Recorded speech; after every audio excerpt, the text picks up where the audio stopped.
future, and we'll get around to you. Looks like we'll start off with Larry Vaught. Larry, go ahead. Good morning, Bruiser. Just wonder if you could maybe shed a little light for me on what you would hope that maybe guys like Brandon Boston and Isaiah Jackson learned at the end of the game by watching what it took to win. I think we all learned somewhat what it took to win. We sort of just went with the guys who, have been playing well together at the time.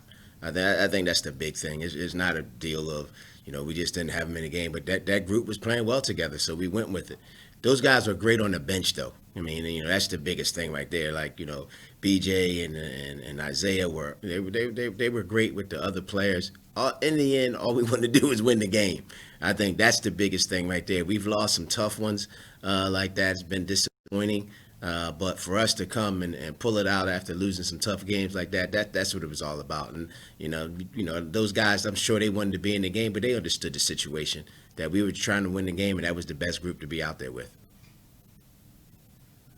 And I'm assuming it didn't surprise you at all that they stayed so engaged with everybody else while the game was going on? No, I think this team has been pretty good in that respect, and like we've been having some great practices. We've been getting better.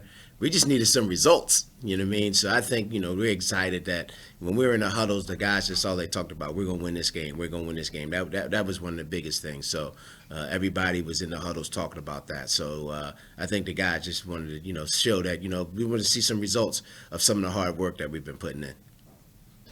Jerry Tipton, I'll go to you, and then John Hale, you'll have next. Bruiser, I think a lot of people want to know what's the plan with Dante. Is he going to be starting, or is he going to be sixth man? What is it? I just coached the game for the last 10 minutes. So I'm not the head coach. So, Cal had been telling, Coach Cal had been telling Dante to be ready. So, and he was. You got to give him credit. So I would say the same thing, be ready. I'm just happy that he got in the game and he has some success. I hope it brings confidence because he does add shooting to the team. So, but again, got to be ready. But the whole starting thing, that's not what I'm here for. You probably discuss it, but we just need Dante to be able to come in and be ready, no matter what position he's in. And how do you feel, Bruiser, about in the next game? I think you're perceived as a solid favorite to win the game. First time since Morehead State, probably, that solid of a favorite. How do you think the guys will handle that sort of thing? Well, I just think that we were just, elated, like I said before, about winning the game because we've lost so many close games. So it gave us some positive thoughts going into the next one just because we were able to pull this out. We've lost 3, I would say, one-possession games this year. And for us to be able to pull it out, go double overtime, win on the road, I think that was big. So I think, sometimes you want to see the fruits of your labor. And I think we saw that. So hopefully going forward, the guys know this is how we got to work. And if we work this way like we've been working, then we got a chance to win some games. John Hale, we'll go to you. Kent Spencer, you'll have after him. Bruiser, do you have any sort of update you can give us on Terrence Clark? And then whenever he is available again, is he still the point guard, or is Devin kind of taking that spot back based on how he's played the last couple of weeks? No, I have no updates, and no, I can't answer that question. You know what I mean? When Terrence comes back, I'm sure we'll have a game plan for him. But right now, he's out. We're just hoping that he gets healthy. That's the bottom line. All right. Kent. Bruiser, when it comes to Brandon, he's obviously, struggling, much more than a lot of people may have thought that he would in his freshman year, being, a top 5 ranked player coming in. What do you think is the key for him to kind of getting things going a little bit? And how much do you need him to play better for you guys to get close to a ceiling? I will say his overall game has been better. The things we've been asking him to do, what he hasn't been doing is making shots. I think he's played better defensively. He's done some rebounding, which we've been asking him to do. The things that you learn as a freshman, communication, they've all been better. We just hoping that he has a breakout game and making some baskets. The kid has been really working hard. So again, it goes back to you want to see some fruit from your labor. So for him, it's about making some shots for us. But a lot of the other things we've been asking him to do, he's been doing them better.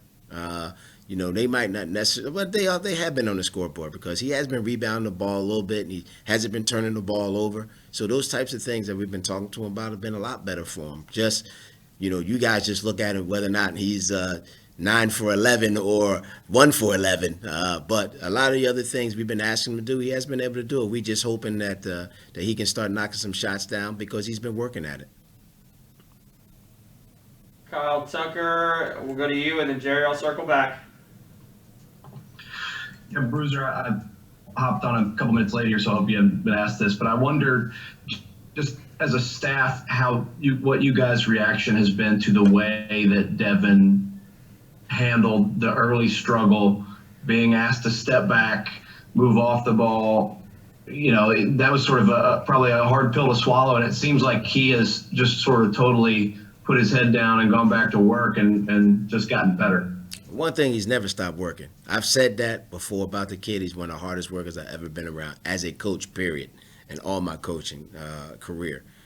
So in that respect, he never stopped. And again, he's been working hard and he's been doing the things that Cal asked him to do, run the team. I think I said that after the radio show after the game. Cal's been asking him just to run the team, be a better floor general. And I think he's done that, but it's just taking him some time. This is my first year, and I know the expectations for some of these freshmen, but in all my career, it takes freshmen some time to get it done. We just had a tough schedule, and we've been hurt a little bit by it, but you see the improvement of all the guys, and Devin is one of them. Jerry, coming back to you. John Wong, go ahead next. Yeah, Bruiser, I wonder I got two questions, hopefully. I wonder what you think of the intense interest. You're a newcomer, relatively newcomer to Kentucky, where every double dribble could cause an investigation. What is that a good thing because it keeps players like a little bit more in tune, or is it a bad thing, like back off a little? It comes with the territory. I put it to you that way. I was at Indiana before that. It's somewhat intense there too, so I get it. It comes with the territory. We sort of talk to the kids about keeping the noise. Stop. Don't keep making a distraction. But when you come here, that's what you're going to get. The fan base is rabid, and they want the Big Blue Nation. They have high expectations. So, but it comes with the territory, I can say. But we always tell them to try to block the noise and keep doing what we need to do to improve. And I wonder about what challenges you see Vandy presents to you guys tomorrow night. To be honest with you, at this point in time, we're just looking at us improving and getting better. Pippen is a very good guard. They have some tough matchups for us. They have a lot of perimeter big guys who got on the floor, and they run a lot of things for them to come off of screens, which big guys aren't used to doing. So, it's going to be a tough game for us. But right now, all our games are tough. That's why we talk more about us doing what we need to do than necessarily other teams. I think one of the things I think the team has done a really good job of in the last couple of weeks is following the game plan. So, Coach Cal's going to have a good game plan for us. And as long as we do that and we improve the things we need to improve in, then we got a chance to win the game. Keith Warren, we'll go to you next. John Wong after him. Keith, we can't hear you. Can't hear you, Keith. Okay, can you hear me now? There you go. Okay. Coach, I'm just wondering, what did you see from the players? It seemed like they just elevated their play after the two technicals. Just what kind of changed with them after that? After the two technicals, I just think our focus was, especially on the defensive end. I thought we did a lot of good things defensively to get ourselves back into the game. And it actually did a great job of defense and the offense. We got some threes in transition. We got a couple easy layups. But I think the biggest thing for us, and it's been happening not just this game, but I focus in. I know it was great for me, and sitting in the huddles. Our focus is in the huddles with the players. Just them guys understanding what we need to do, and we've been talking a lot about that. And seeing them being able to do it without Coach Cal being there, that was big. If they did not do that, then we weren't going to win the game. So when he got thrown out, those guys, okay, let's get focused on what we need to do, and that was a big part of. And we just carried it over from what we talked about in the huddles to what they talked about in their own huddles, and that's why we were able to win the game. Guys, got time for a couple more. Go to you, John, and then back to you, Larry. Hey, Bruiser, I want to kind of dovetail on that question a little bit more. I know different coaches have different coaching styles, and different players respond differently to those coaching styles. So Cal, we know he always he's on these players. He's always constantly yelling at them. He gets tossed, and I don't think it's any coincidence they go on a 10-0 run. Do you think maybe just being able to relax a little bit, a change of pace might do him good? How do you account for that? You want Cal to get thrown out every game. I mean, that usually happens in most instances with teams. I mean, not just Kentucky, but other teams.